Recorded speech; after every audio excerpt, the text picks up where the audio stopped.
Bir marta payg'ambarimiz shunday deganlar: Allohning shunday bir ismi bor.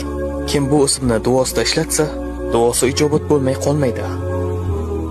Bir kuni Anas roziyallohu anhu shunday dedilar: Men payg'ambarimiz sollallohu alayhi vasallam bilan masjidda o'tirganimizda bir kishi namozni tugatdi va yana ruku qildi.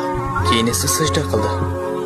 U sajda qilib bo'lgach shunday dedilar: اللهم إني أسألك بأني أشهد أنك أنت الله لا إله إلا أنت الأحد الصمد الذي لم يلد ولم يولد ولم يكن له كفوا أحد.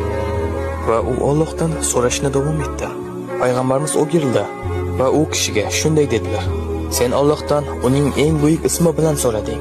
Agarda kimdir Allohdan shu ism bilan iltijo qilsa, Alloh unga javob beradi.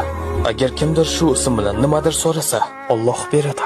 Alloh buni ikki xil yo'l bilan qiladi. Alloh javob beradi yoki o'sha narsani beradi.